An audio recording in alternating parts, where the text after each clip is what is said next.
A carteira, de Machado de Assis. De repente, Honório olhou para o chão e viu uma carteira. Abaixar-se, apanhá-la e guardá-la foi obra de alguns instantes. Ninguém o viu, salvo um homem que estava à porta de uma loja, e que, sem o conhecer, lhe disse rindo: "Olhe, se não dá por ela, perdia-a de uma vez." "É verdade", concordou Honório envergonhado. Para avaliar a oportunidade desta carteira, é preciso saber que Honório tem de pagar amanhã uma dívida, 400 e tantos mil réis, e a carteira trazia o bojo recheado. A dívida não parece grande para um homem da posição de Honório, que advoga, mas todas as quantias são grandes ou pequenas, segundo as circunstâncias, e as dele não podiam ser piores.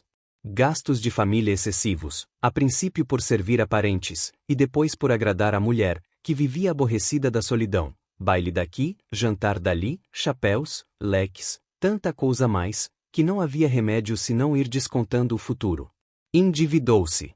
Começou pelas contas de lojas e armazéns, passou aos empréstimos, 200 a um, 300 a outro, 500 a outro, e tudo a crescer, e os bailes a darem-se, e os jantares a comerem-se, um turbilhão perpétuo, uma voragem.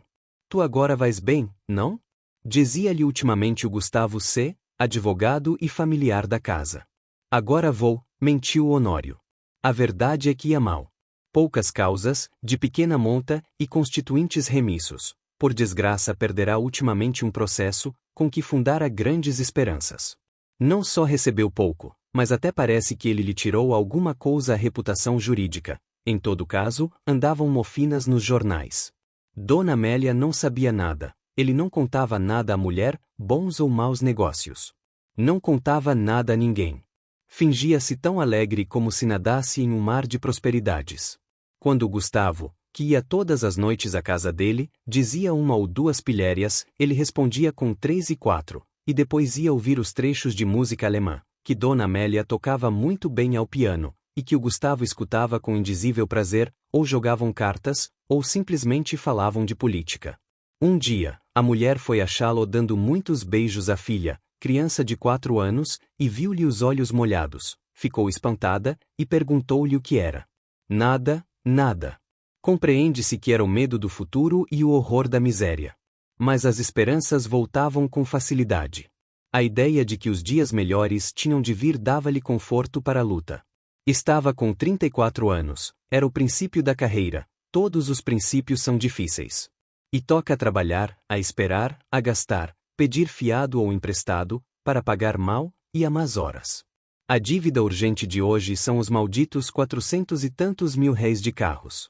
Nunca demorou tanto a conta, nem ela cresceu tanto, como agora. A rigor, o credor não lhe punha a faca aos peitos, mas disse-lhe hoje uma palavra azeda, com um gesto mau, e Honório quer pagar-lhe hoje mesmo. Eram 5 horas da tarde. Tinha-se lembrado de ir a um agiota, mas voltou sem ousar pedir nada. Ao enfiar pela rua da Assembleia é que viu a carteira no chão, apanhou-a, meteu no bolso, e foi andando. Durante os primeiros minutos, Honório não pensou nada. Foi andando, andando, andando, até o Largo da Carioca. No largo parou alguns instantes, enfiou depois pela Rua da Carioca, mas voltou logo, e entrou na Rua Uruguaiana.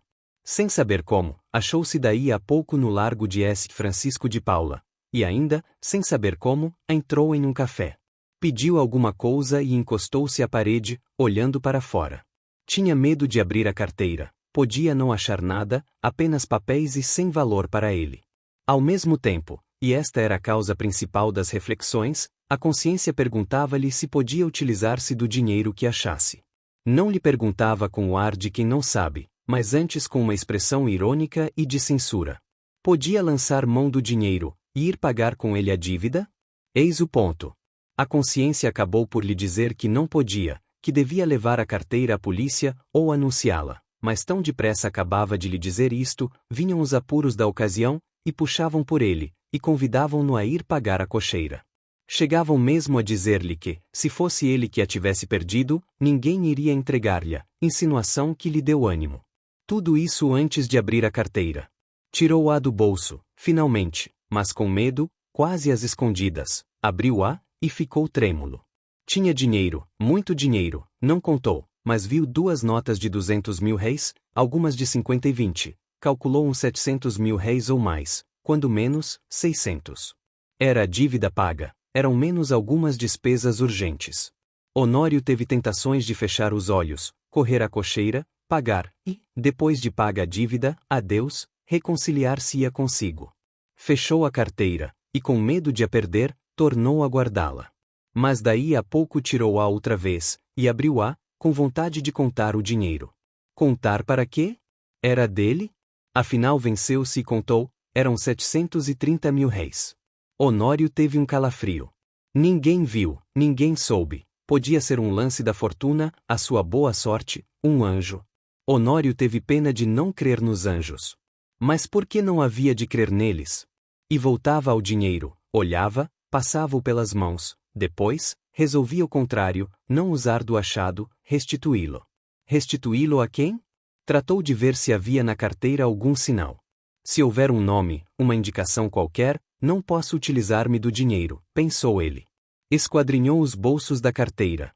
Achou cartas, que não abriu, bilhetinhos dobrados, que não leu, e por fim um cartão de visita. Leu o nome, era do Gustavo. Mas então, a carteira? Examinou-a por fora, e pareceu-lhe efetivamente do amigo. Voltou ao interior, achou mais 2 cartões, mais 3, mais 5. Não havia duvidar, era dele. A descoberta entristeceu-o. Não podia ficar com o dinheiro, sem praticar um ato ilícito, e naquele caso, doloroso ao seu coração porque era em dano de um amigo. Todo o castelo levantado esboroou-se como se fosse de cartas. Bebeu a última gota de café, sem reparar que estava frio. Saiu, e só então reparou que era quase noite. Caminhou para casa. Parece que a necessidade ainda lhe deu uns 2 empurrões, mas ele resistiu. Paciência, disse ele consigo, verei amanhã o que posso fazer. Chegando a casa, já ali achou o Gustavo, um pouco preocupado e a própria Dona Amélia o parecia também. Entrou rindo, e perguntou ao amigo se lhe faltava alguma coisa. Nada. Nada? Por quê? Mete a mão no bolso, não te falta nada?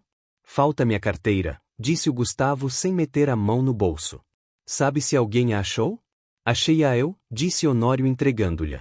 Gustavo pegou dela precipitadamente, e olhou desconfiado para o amigo. Esse olhar foi para Honório como um golpe de estilete. Depois de tanta luta com a necessidade, era um triste prêmio. Sorriu amargamente, e, como o outro lhe perguntasse onde a achará, deu-lhe as explicações precisas. Mas conheceste-a? Não, achei os teus bilhetes de visita. Honório deu 2 voltas, e foi mudar de toilette para o jantar. Então Gustavo sacou novamente a carteira, abriu-a, foi a um dos bolsos, tirou um dos bilhetinhos, que o outro não quis abrir nem ler, e estendeu a Dona Amélia, que, ansiosa e trêmula, rasgou em 30 mil pedaços. Era um bilhetinho de amor.